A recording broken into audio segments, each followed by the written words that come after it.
Street art has long since been a medium for expressing oneself. Artists are capable of bringing out issues which are often ignored or unacknowledged. While whizzing past a busy street adorned by colorful street art, it is easy for us to notice and admire the color, pattern, or picture rather than looking deeper and understanding the actual message. The UK's art scene has flourished despite the COVID-19 outbreak, as artists around the UK have started to paint coronavirus-themed street art, which has inspired and touched the hearts of many, including the NHS workers. Street artists such as Alistair Wilson, who goes by the name Attila, have been creating NHS and BLM-themed murals during the lockdown.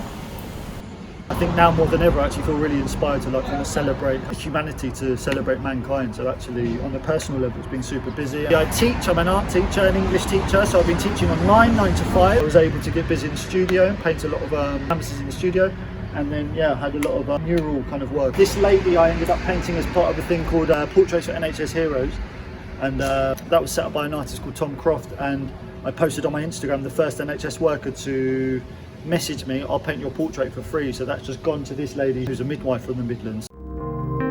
Australian-born English street artist James Cochrane, also known as Jimmy C, is well known for his contemporary art and drip painting style.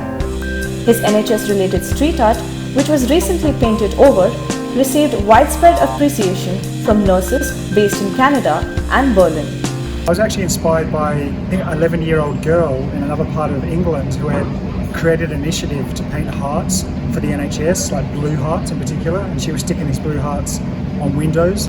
And because in my work, the heart is something that I paint quite often, I was inspired to do my interpretation of a blue heart, and also was my way to say thank you to the NHS. He further believes that painting on the streets gives artists the freedom to communicate both a positive and negative message, and plays a very important role in spreading awareness compared to practicing art in a studio. The street is the most very direct form of communicating, uncensored.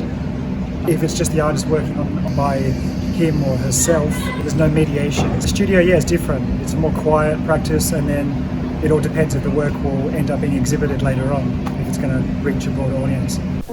Global issues such as climate change have taken center stage in 2020. Street artist Mark Anthony, who goes by the name ATM, has been creating environmental street art for the past 7 years. His lifelong love for nature, particularly his interest in birds and concern about their extinction, has driven him to create street art about endangered species with the aim of inspiring, informing, and encouraging people to help. Things are changing so fast as well, because the landscape of Britain is changing so quickly. My inspiration was that Britain is one of the least biodiverse countries in the world. Birds and other animals that was once so common when I was growing up and now become rare, and it was such a profound shock. And combined with my love of painting, that's how it started really. I wanted to kind of make that point to people, and by painting birds in urban areas where they once used to live, it's like making people kind of consider what's been lost. Although street art continues to inspire people, artists rarely receive any government support. Government support could imply a political agenda, and I wouldn't want to be associated with trying to present the agenda of a political party. There's bodies like the Arts Council which fund art which they think is meaningful or significant. Artists can apply for funding, but they have their own criteria for deciding who deserves to have money.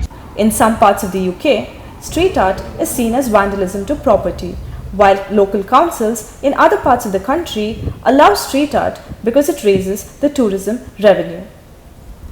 Tatiana Flessas, Associate Professor at LSE and author of the research paper Limiting Law, Art in the Street and Street in the Art, talks about the legal status of street art.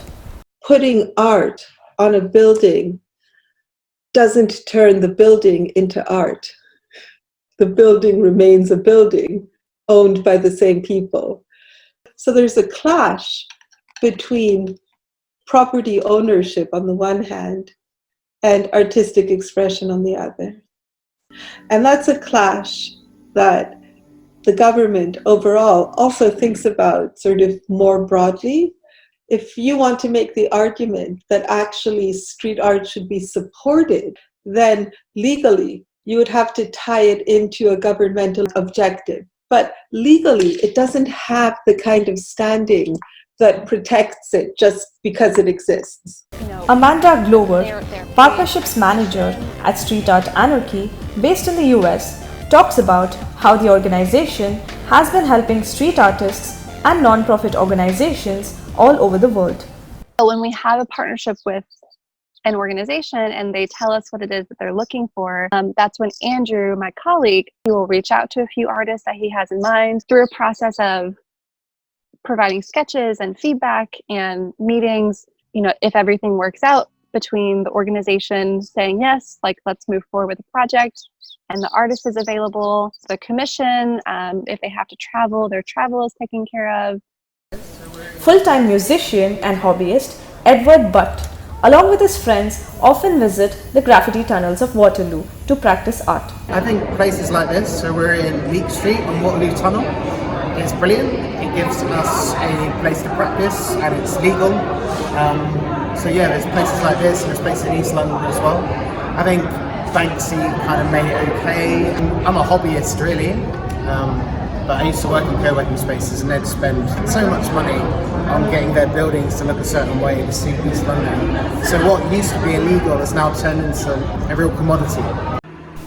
The future of street art no longer remains blurry, with more and more countries around the world embracing this art form as a source of civic pride and public artistry rather than vandalism. Street art seems to have a high potential for growth.